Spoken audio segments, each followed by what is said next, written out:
Shalom saudara-saudaraku yang terkasih dalam Yesus Kristus Tuhan kita. Apa kabar? Berjumpa kembali dengan channel kami Misi SVD Indonesia dalam program acara Obor Kehidupan Misi.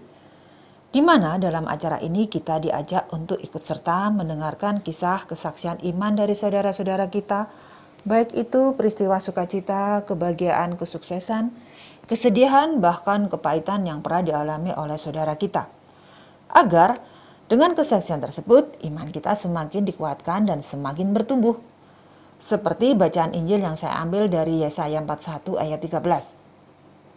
Sebab aku ini Tuhan Allahmu, memegang tangan kananmu dan berkata kepadamu, janganlah takut, akulah yang menolong engkau. Saudara, sifat Allah itu setia. Jika dia sudah berjanji, akan selalu ditepati. Dan hanya kepada mereka sajalah yang mau memegang teguh pada janji-janji Tuhan seperti yang sudah difirmankan. Mereka yang percaya akan janji Tuhan hidupnya selalu merasa tenang walaupun ujian masalah selalu datang silih berganti. Tuhan tidak akan meninggalkan bahkan melupakan kita sekalipun kita dalam kondisi yang lemah. Tetaplah meminta pertolongan Tuhan. Fisik kita mungkin sudah mulai menua. Tetapi janganlah pengharapan kita akan pertolongan Tuhan melemah. Namun justru semakin kuat karena kita yakin tangan kanan kita akan dipegang erat oleh-Nya. Dengan firman-Nya, hendaklah kita menjadi kuat karena janji Tuhan yang berkata, janganlah takut. Meyakinkan kita untuk selalu memberi pengharapan di tengah badai sekalipun karena Dialah Allah Sang Penolong. Judul naskah kali ini, Pertolonganmu Begitu Ajaib. Kiriman dari Bapak Sunanto, asal kota Malang. Banyak cara yang dilakukan Tuhan untuk anak-anaknya yang selalu ingin dekat dengan dirinya. Begitu juga yang dialami oleh Bapak Sunanto dan keluarganya. Diawali saat masih kecil, Pak Sunanto yang lahir di tahun 1949 dibesarkan oleh seorang ayah yang bernama Pak Suwiknyo dengan profesinya sebagai guru sekolah rakyat di tahun 40-an. Selalu menekankan pentingnya sebuah pendidikan yang bermutu bagi ketujuh putra-putrinya. Tak heran Pak Sunanto sebagai anak kelima dari 7 bersaudaranya pun diberikan pendidikan yang cukup baik dari orang tuanya. Itu sebabnya saat masih duduk di bangku sekolah dasar atau sekolah rakyat, waktu itu Pak Suwiknyo sengaja memindahkan sekolah Pak Sunanto ke SD Katolik di Jalan Semeru. Dari situlah Pak Sunanto mulai mengenal ajaran Tuhan Yesus sedikit demi sedikit. Dan ketika menginjak SD kelas 5, Pak Sunanto mencoba memberanikan dirinya untuk meminta izin ke orang tuanya agar bisa dibaptis secara Katolik. Namun kontan saja keinginan itu ditolak oleh kedua orang tuanya, mengingat dari seluruh keluarga besarnya, mulai kakek buyutnya, belum pernah ada satupun keluarga yang percaya ataupun mengenal dengan Tuhan Yesus secara baik. Walaupun keinginan untuk dibaptis itu pun ditolak oleh kedua orang tuanya, namun beliau masih menyimpan rasa rindu untuk semakin mencintai ajaran-ajaran Kristiani di dalam hatinya. Dan setelah lulus SD, Pak Sunanto kembali melanjutkan sekolah SMP Katolik juga di Jalan Ororodowo. Saat di SMP Katolik itulah beliau diajarkan juga agama Katolik oleh Frater Istasius yang berkebangsaan Belanda. Beliau adalah seorang frater PHK yang sangat memperhatikan semua murid-muridnya satu persatu walaupun sudah sepuh usianya. Tak jarang jika ada seorang murid yang tidak masuk sekolah selama 2 hari saja, maka Frater Istasius selalu mendatangi rumah muridnya guna menanyakan kabar keadaannya, apakah muridnya itu sedang sakit atau ada sebab-sebab lain sehingga tidak bisa masuk sekolah. Ada sebuah peristiwa yang sangat diingat oleh Bapak Sunanto kala itu. Saat duduk di bangku SMP, Pak Sunanto mulai ikut terpengaruh teman-temannya di kampung di mana beliau tinggal. Teman kampungnya mulai mengajak Pak Sunanto untuk bolos sekolah. Dan diajaknya main daripada masuk sekolah, berangkatlah dari rumah memang berpamitan dengan orang tuanya. Namun sampai di sekolah berbelok jalan justru mengikuti teman-temannya untuk bermain. Akhirnya suatu hari ketahuan juga oleh orang tuanya ada kebiasaan Pak Sunanto sering bolos sekolah. Sore itu saat pulang sekolah ibunya sudah menunggu kedatangan Pak Sunanto di halaman depan rumahnya. Dan masih menggunakan seragam sekolah, ibunya menegurnya bahwa bapaknya marah besar setelah tahu bahwa anaknya sering bolos sekolah. Saking takutnya, Dengan bapaknya itu, Pak Sunanto tak berani masuk rumah sampai malam dan sengaja tidur di teras rumah sampai pagi. Setelah mengetahui Pak Sunanto ketakutan, maka esok harinya Pak Wiknyo, ayahnya, sengaja memanggil Pak Sunanto untuk menemui beliau di ruang tamu. Yang menjadi aneh bagi Pak Sunanto bahwa bapaknya tidak memarahinya, namun justru memberikan izin Pak Sunanto untuk segera dibaptis Katolik. Rupanya di balik peristiwa tersebut Pak Sunanto yang bolos sekolah saat itu, Frater Istasius datang ke rumah Pak Wiknyo, ayahnya, untuk menanyakan kabar anaknya yang sering bolos sekolah. Dan ternyata Frater Istasius dari PHK yang memang sudah sepuh itu adalah guru Pak Wiknyo sendiri, yang juga saat memperoleh pendidikan sekolah guru SR. Entah apa yang dibicarakan oleh orang tua Pak Sunanto dengan Frater Istasius. Akhirnya Pak Wiknyo dengan ikhlas mengizinkan Pak Sunanto segera dibaptis Katolik. Betapa bahagia hati Pak Sunanto dengan izin tersebut. Maka tepatnya tanggal 19 Desember 62, Pak Sunanto menerima sakramen baptis di Gereja Ijen oleh Romo Keiser, juga berkebangsaan Belanda. Tak lama setelah Pak Sunanto dibaptis, adik Pak Sunanto yang bungsu sakit. Waktu itu umurnya sekitar 2 tahun. Pak Wiknyo segera mencari rumah sakit yang baik demi anak bungsunya tersebut. Dipilihnya Rumah Sakit RKZ, dan setelah mendapat perawatan maksimal, rupanya nyawa adiknya tidak dapat tertolong. Sebelum meninggal, ada seorang suster yang bernama Suster Immaculata sengaja meminta Pak Wiknyo agar putrinya bungsu itu segera dibaptis. Maka Pak Wiknyo pun mengizinkan putrinya dibaptis dengan nama Immaculata seperti nama suster yang membantu menangani perawatan putrinya itu. Semenjak kepergian putrinya bungsu itu, rupanya satu persatu saudara-saudari Pak Sunanto ikut juga dibaptis. Dan yang terakhir orang tuanya, di mana kesadaran dari Pak Wiknyo sendiri setelah mengetahui bahwa putra-putrinya satu persatu mengikuti ajaran Tuhan Yesus, ada rasa ingin mempelajari tentang iman Katolik. Dan kebetulan saat keresahan hatinya itu diungkapkan kepada istrinya, Pak Wiknyo kedatangan seorang tamu teman lamanya yang bernama Pak Ismail. Dari Pak Ismail itulah dia adalah seorang guru katekis yang dengan sabar dan rajin mengajari umat untuk mengenal lebih dalam tentang ajaran iman Katolik. Dan beliau pun tak segan-segan sudi datang dari rumah ke rumah untuk mengajar katekis bagi umat yang belum dibaptis. Hal ini dilakukan sebagai sebuah tanggung jawab imannya untuk mewartakan kabar sukacita dan keselamatan bagi setiap orang tanpa mengenal lelah. Pertemuan antara Pak Wiknyo dengan Pak Ismail itulah yang membuat ayah Pak Sunanto dan istrinya semakin yakin mengikuti Tuhan Yesus, apalagi Pak Ismail dengan sabar mengajar katekis di rumahnya. Akhirnya semua keluarga Pak Sunanto menjadi Katolik yang berawal dari diri Pak Sunanto dahulu. Perjalanan karir Pak Sunanto setelah lulus SMP melanjutkan sekolah guru olahraga di Kota Batu, dan puji Tuhan setelah lulus Pak Sunanto pun cepat mendapat SK pengangkatan menjadi guru negeri di sebuah sekolah SD negeri. Namun di samping itu Pak Sunanto juga mencoba peruntungan lain, ditinggalkannya profesi guru olahraga itu dan mencoba mengambil pekerjaan di Kalimantan. Tetapi setelah dirasa tidak cocok, kembali Pak Sunanto pulang ke Malang dan mengajar di SMP Katolik dan sekolah Kristen yang lain. Disitulah akhirnya Pak Sunanto bertemu dengan istrinya yang tak lain bekas muridnya sendiri yang pernah diajarnya.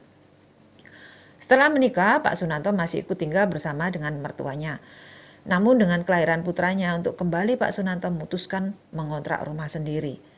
Keinginan untuk memiliki rumah sendiri sementara ditahannya karena Pak Sunanto ingin melanjutkan pendidikannya, yaitu kuliah lagi sambil bekerja. Setelah lulus, Pak Sunanto pun diminta untuk menjadi kepala sekolah SMA Kristen Petra. Sebetulnya diri Pak Sunanto itu tak ada sebersit pun punya ambisi untuk menjadi kepala sekolah. Namun atas desakan rekan kerjanya, maka jabatan tersebut diterimanya. Menjadi guru dan sekaligus kepala sekolah di SMA Petra kurang lebih 7 tahun ditekuninya. Kemudian beliau berhasil menabung sedikit demi sedikit, dapat memiliki sebuah rumah di Kompleks Sawo Jajar dengan cara mengangsus setiap bulannya. Semenjak tinggal di perumahan tersebut, Pak Sunanto semakin merasakan kehadiran Tuhan yang begitu dekat dengannya. Apalagi saat kesulitan mendapatkan surat balik nama atas kepemilikan rumah yang dibelinya dari orang pertama, begitu berbelit-belit.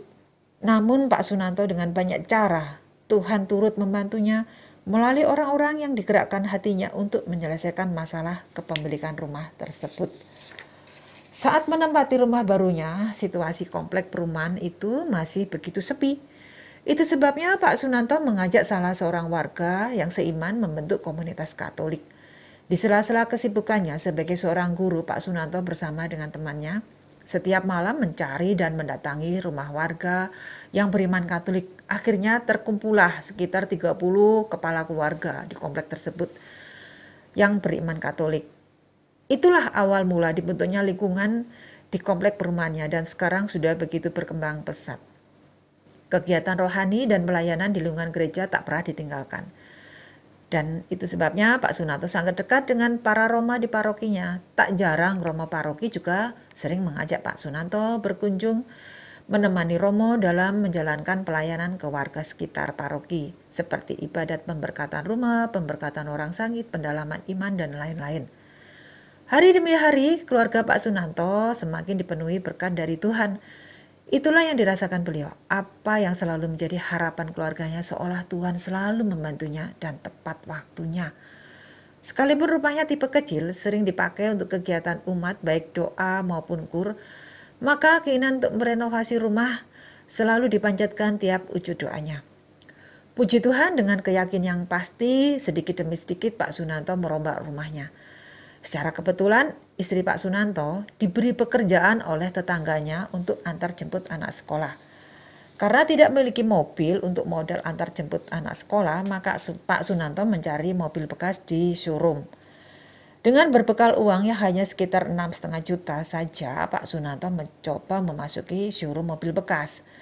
Sekali lagi, Tuhan memberi kemudahan untuk keluarga Pak Sunanto. Walaupun harganya tinggi, pemilik showroom melepas dengan harga 14,5 juta. Mobil yang dipilihnya sementara kekurangan yang dengan cara mengangsur semampunya, karena secara tak sengaja anak pemilik showroom tersebut adalah murid Pak Sunanto juga. Begitu mudahnya Pak Sunanto mendapatkan mobil second itu. Rumah yang direnovasinya secara bertahap demi sedikit teratasi dengan acara ajaib. Sekali banyak rekan dan saudara membantu proses pembangunan renovasi tersebut. Seperti bahan rumah yang tak jarang ada teman yang memberi dananya, memberikan keramik, semen, dan sebagainya.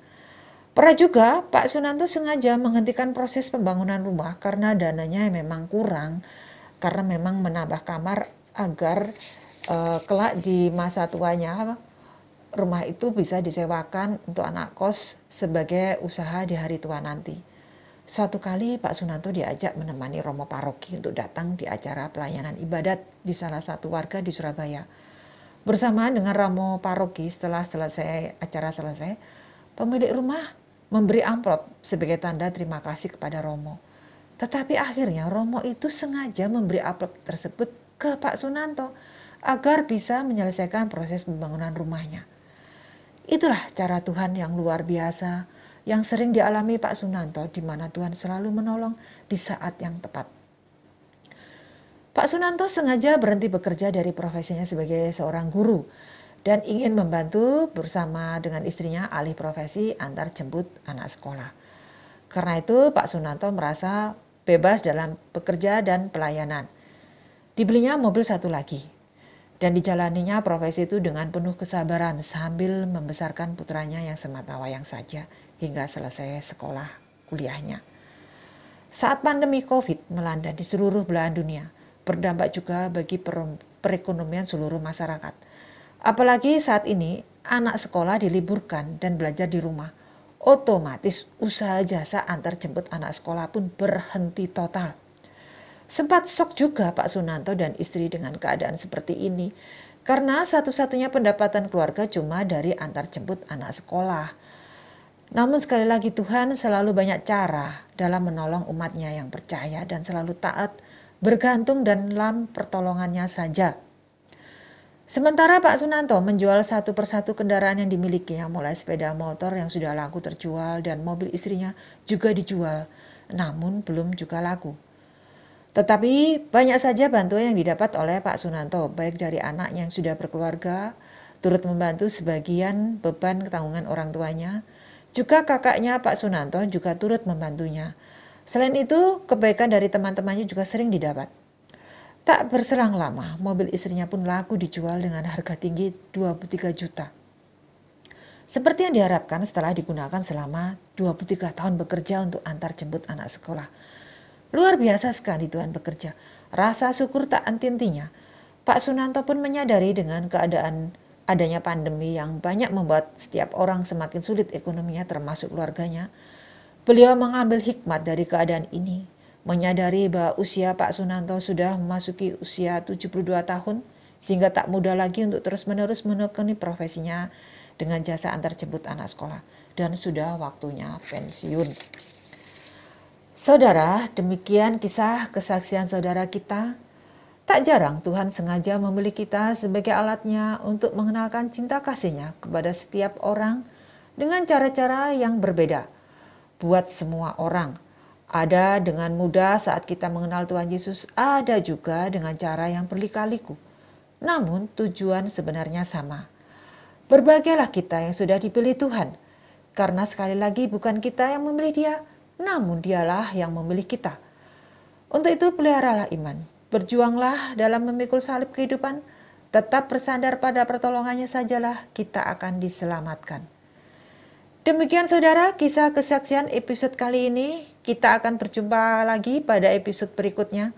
Jangan lupa kirimkan kisah kesaksian Anda agar berkat kesaksian kita yang kita miliki tak jarang banyak umat terselamatkan juga.